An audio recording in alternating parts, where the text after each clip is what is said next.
Yung nagbabagang balita. Ngayong araw November 4, 2023 may aksidenteng naganap sa may barangay Tabi-Tabi lang. Dalawang SUV ang nagsalpukan, nawalan umano ng prenong isa at nawalan ng kontrol, kaya nga umano'y nagkabanggaan. At dahil nga sa aksidenteng ito ay ang ibang sasakyan ay nadamay at siyang nagdulot ng sunod-sunod na aksidente ng iba pang sasakyan. Kasalukuyan ay maraming tao ang nag-aagaw buhay at mga sugatan. Sa kabila nito ay mabilis rumesponde ang mga rescuer nurses na kung saan ay mga tauhan sa Dr. Feeling Good Hospital na siyang hospital na napakalapit sa lugar ng aksidenteng nangyari. Sa pagkakataong ito ay tuloy-tuloy pa rin ang pasok ng mga pasyente sa ospital na nasabi. Karagdagang impormasyon ay matututukan maya-maya lang. Nagbabalita, Erica Rayos.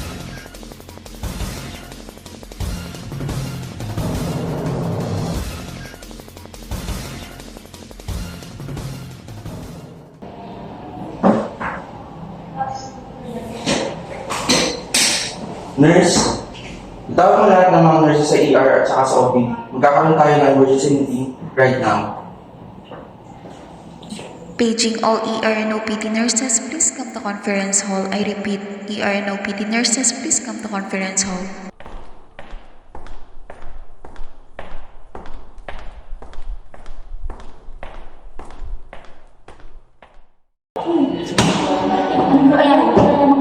May kasalanan kayo kung bakit kayo. So, pinapatawag ko kayo kasi there's a massive incident na nangyari sa barangay Tabi-Tabi. So, there's a possibility na dito sila i-admit. Ang gagawin natin is to convert natin yung OPD to ER, then ER to critical patient. Ang dami nila. Ano, kaya ba natin occupy lahat ng patient ngayon? What if i-release na lang natin yung ibang pasyente?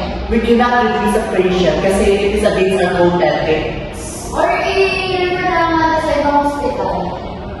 Ano sa tingin mo? Nurse Erica, please call Feeling Good Hospital and inform them na may possible transfer tayo ng mga patient natin. Pero kailangan natin magbigay ng first aid. Sige. Okay, nurses, move! Magbibigay lang po ako sa inyo.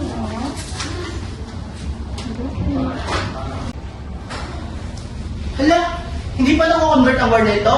Guys, marami ng pending na pasyente sa labas. We need to prepare this room now. Nurses, move! Ma'am, parang po naindipan po muna kayo gamit kayo sa ibang ward.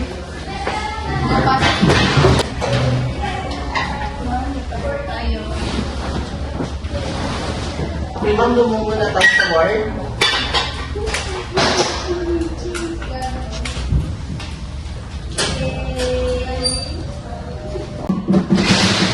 Nurse Rayla, let's have a short meeting now.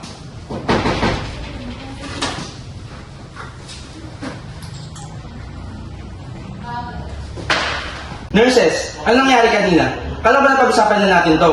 May clear yung ER para sa mga pasyente mamaya. Rayla, explain yourself. Sir, sorry po. Ganito po kasi ang nangyari kanina. Pagpasok ko po kasi is hindi pa po pala nako-convert ang ward. All knowing po na may emergency po tayo papasok mamaya. Although nasabihan ko naman sila ahead, pero pagdating ko po ay hindi pa po prepared ang ward. Sir, hindi naman po kasi maayos yung pagkakasabi niyo sa amin kanina. Yes po sir, nasabihan niyo po kami kanina, pero very unethical po yung nagawa niyo kanina. Which is meron po kami inaasikasong pasyente, pero sinagawa niyo po kami sa harapan nila. Yes po, sir. Okay, sa susunod, be alert and be ready. Ayoko na maulit yung nangyari kanina. Okay po, sir. So, guys, sorry po sa nagawa ko. Ngayon po, since dito na po yung mga emergency, we need to think critically po. Kailangan natin i-prioritize kung sino yung mga critical ill patient. And sorry po sa nagawa.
Nurse, ito po yung isa sa mga pasyenteng kabilang na na-aksidente sa barangay Tabi-Tabi. Nurse Raylan, ikaw na bahala dito.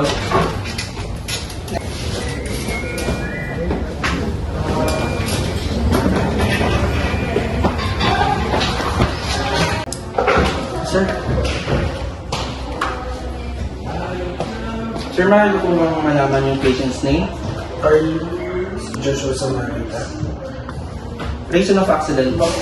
Base sa mga nakakita sa mga tao sa pangyayari kanina, nawalan daw ng control yung pasyente na nagpapanik.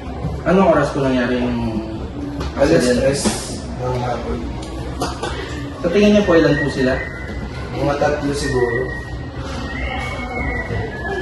Sila ko yung... Manang basket.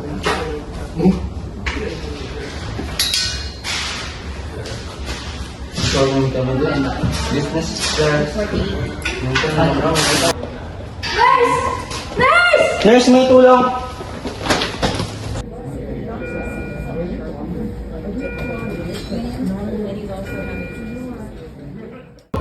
Patient's name, Alondra Rivera, 22, female. Secondary degree laceration. Then yung isa is Rachel Rabino, 21, female. Minor head injury. Okay guys, I would like to congratulate you all kasi kung naging toxic yung duty natin ngayon, na-handle nyo ito ng mabuti. So, anong mga realizations nyo after yung duty? Well, ako naman, ang na-realize ko is dapat kailangan maayos ko yung attitude. So, dapat approachable ka lagi, hindi lagi init ang ulong pinapalitan. Kasi pag init lagi ang ulo mo, you were able to think critically and decide rationally. How Rachel? Sa online decision meeting, dapat maging sasabi tayo sa mga decision na gagawin natin para sa patient natin. Nurse name? Sa akin naman ay dapat, as nurses, we must have a critical thinking, especially sa patient care, lalo na pagka mga ganitong sitwasyon. So, para naman sa akin na strategy, dapat as a nurses, marami tayong mga strategy na gagawin para hindi natin, alam natin kung ano yung mga alternatibong gagawin, yung hindi yung nakatinda lang tayo. Katulad din na marami tayong nagagawang pamamaraan para maasikaso agad yung ating mga patient. Ako naman sa chief nurse nyo ngayong duty, ang gusto ko pag kayo naging chief nurse din sa araw, I want you to be alert. Gusto ko kayong maging maayos. Sana hindi naman ulit yung nangyari. Kasi sa kalagayan ko, na-stress din ako dahil sa mga nangyayari. So dapat yung patient care ang inuna natin. Sa nurse, kayo alam nyo na dapat ang gagawin. Hindi na dapat kailangan kayo ang utusan. Tapos sana maayos na ang next duty natin.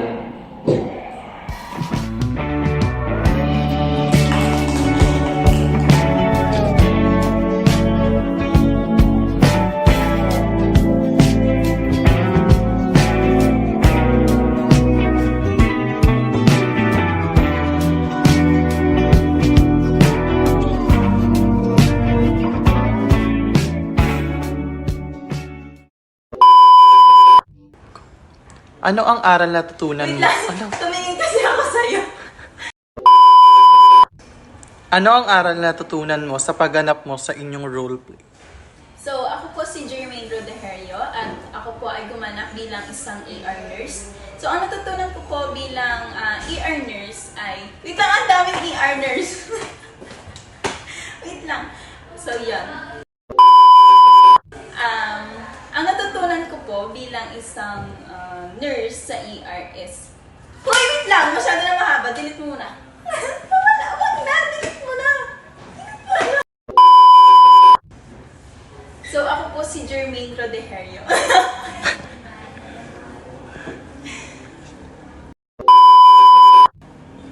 Ako po si Jermaine Rodeherio at gumanap po ako bilang isang ER nurse sa aming video presentation.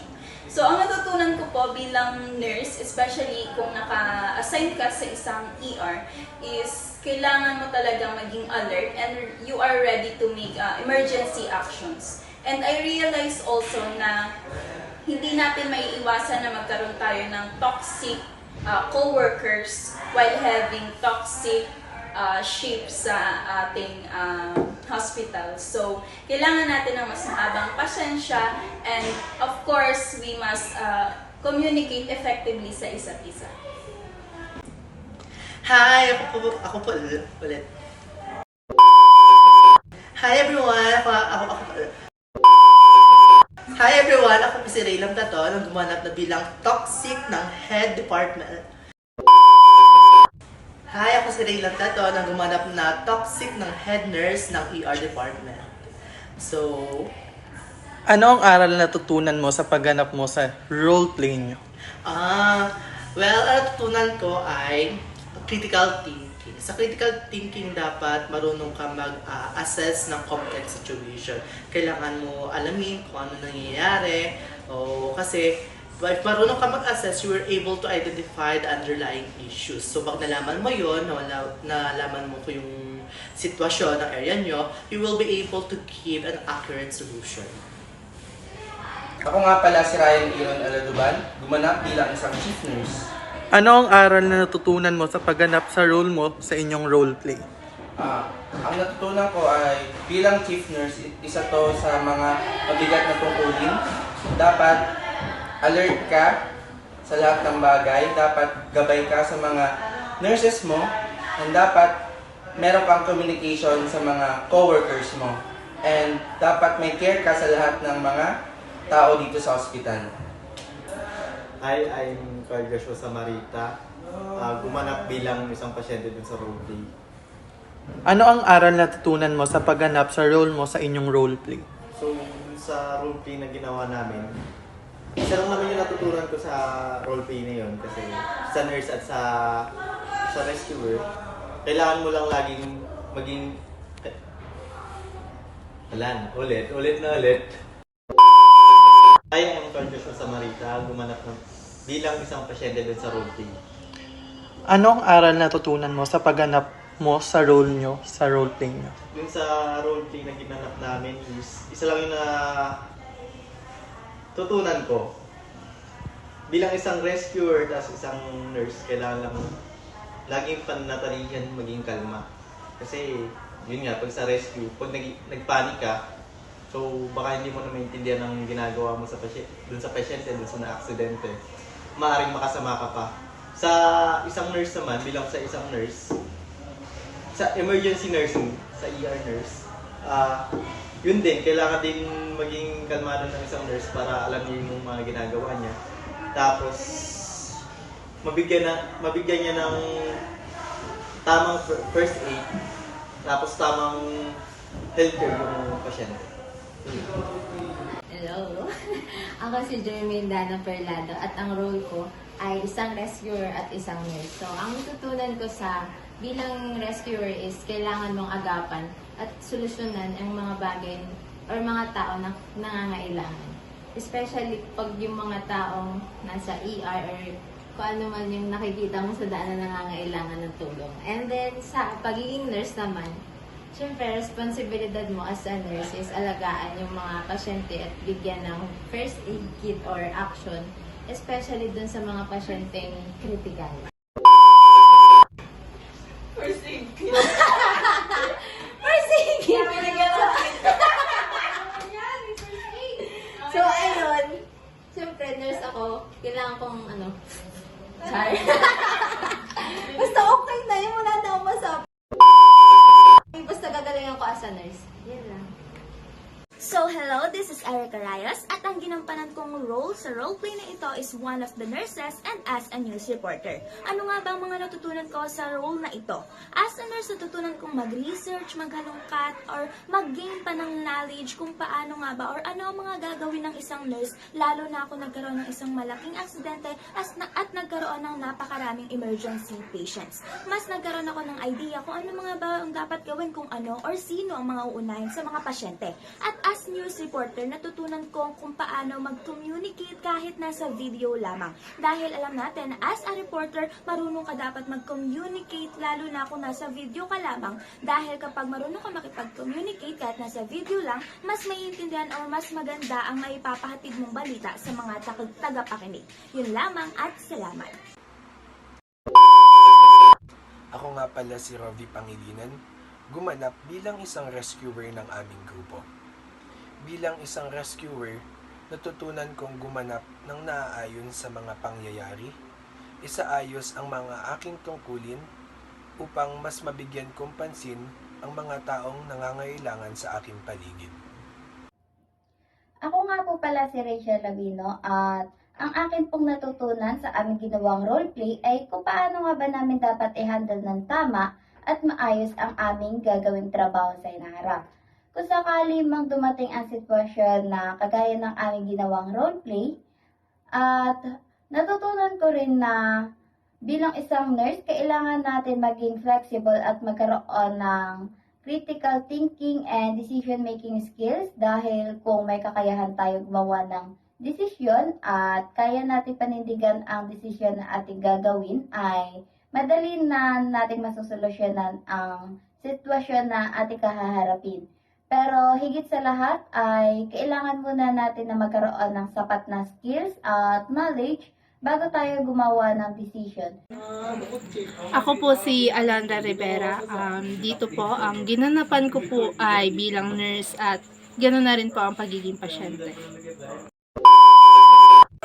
So, through our action before, makikita talaga yung pagiging ganap mo bilang nurse kasi gagamitan mo talaga siya ng critical thinking dahil sa bilang nurse, dapat alam mo kung ano yung una mong gagawin at kung paano mo i-assist yung isang patient dahil kailangan mo talaga ng pagiging malasakit dito. At na-realize ko talaga kung gaano kahirap yung pagiging nurse kasi katulad kanina na biglaan yung pagdating ng maraming pasyente. Hindi agad namin alam kung ano at saan, kung paano sisimulan ang mga bagay namin gagawin. As a patient, na-realize ko kung paano talaga gumanap bilang isang pasyente. Kailangan mo talagang ganapan yung responsibility mo para makita yung katotohanan na ikaw talaga yung nasa actual position ng tunay na pasyente. So, as a nurse leader, it involves their taking on a crucial role in healthcare setting. Nurse leaders are responsible for guiding and supporting their teams, making important decisions and ensuring the delivery of high quality of patient care. Hi! So, ako nga pala si Neil John C. Prudente. So, ako ang director and producer ng aming roleplay. So, para sa akin is sobrang hirap ng pagbuo or sa paggawa ng isang roleplay. Lalo na kapag wala kang background sa paggawa ng script, sa paggawa ng mga lahat ng tungkol sa pagbuo ng isang roleplay. So, para sa akin is nahirapan din ako sa pag-assign ng task sa mga kaklase ko kung sino yung ilalagay ko dito, kung sino yung ilalagay ko dyan. Dahil although alam ko yung mga kakayahan nila, pero syempre sa pagbuo ng isang roleplay, kailangan is magagampanan mo as an actor kung ano yung role na ibinigay sa'yo. So, para sa akin, since may tiwala ako sa kakayanan ng aking mga kagrupo at kilala ko sila dahil ilang taon na din kami magkakasama. So, ibinigay ko sa kanila or inassign ko sa kanila kung ano yung role na alam kong fit sa kanila at may ibibigay nila yung 100% nila para magampanan yung character na yun. So, isa pa din sa mga naging problema na kinharap ko as a producer and director sa pagbuo ng roleplay is yun nga, wala akong background sa pagbuo ng script. So, kaya ang nangyari is lahat ng napanood nyo, lahat ng mga sinabi, binanggit ng mga characters dyan is lahat yan is on the spot. Kumbaga is wala akong binigay na script, wala, dahil sila lahat nag-isip ng mga sasabihin nila. So, ang ginawa ko as a director is sinabi ko sa kanila kung ano yung scene. So, binanggit ko no, ganito yung mangyari dito sa part na to. So, ikaw as an actor is dapat ito yung mangyayari. So, ganun. So, ipinaliwanag ko sa kanila kung ano yung gusto kong mangyari dun sa scene na yun. So, nakakatuwa dahil nagawa nila yung mga bagay na hindi ko inaasahan na magagawa nila. So, nakakasaya, nakakaganda ng pakiramdam dahil hindi lang sa na-reach nila yung expectation ko, pero mas nahigitan nila yung akala ko hanggang dun lang. So, para sa akin is malaking ginhawa yun. So, parang mas naging proud ako. Hindi lang proud, kundi mas naging proud ako sa mga grupo ko. So, para sa mga student nurse na katulad namin na napanghihinaan ng loob, na gusto nang sumuko sa pagtupad or sa pagpapatuloy ng kursong kinuha nila. So, ang masasabi ko lang or ang magiging payo ko as a senior student nurse nila is laban lang. Dahil para sa akin is hindi mo mararating kung ano yung nasan ka ngayon kung hindi mo kaya. Dahil alam ko na lahat ng pagsubok is ibinibigay yan sa atin. So, lahat yan is hindi binibigay sa atin ng walang rason. So, alam ko na lahat ng kinakaharap nyo is may purpose yan. May aral yan sa buhay. Kung saan is pag nalagpasan nyo, so dun nyo ma-realize kung ano talaga yung meaning nung problema or ng ano nyo ngayon, yung pinagdaraanan nyo ngayon. So, tiwala lang sa sarili dahil katulad ko, so naranasan ko din yan. Pero dahil ilagay nyo sa utak nyo na syempre kailangan kong matupad lahat ng pangarap ko. Kung susuko ako ngayon, so paano ko matutupad yon? So paano na lang yung mga pangarap ko sa sarili ko at para sa pamilya ko? So yun yung itatak nyo, yun yung maging motivation nyo, yung family nyo, yung dream nyo, kung ano yung gusto nyo ma-achieve sa life nyo. Especially yung magkaroon ng RN sa dulo ng pangalan nyo. Kaya para sa mga student nurse dyan na napanghihinaan ng loob, na gustong-gusto ng sumuko, so katulad ng sinasabi natin mga student nurse, labarn lang sa buhay kasi lahat ng yan is papagdadaanan natin at malulutas natin ng sama-sama. So, once again, ako nga pala si Neil John C. Prudente, ang producer and director ng roleplay ng group namin. Maraming salamat!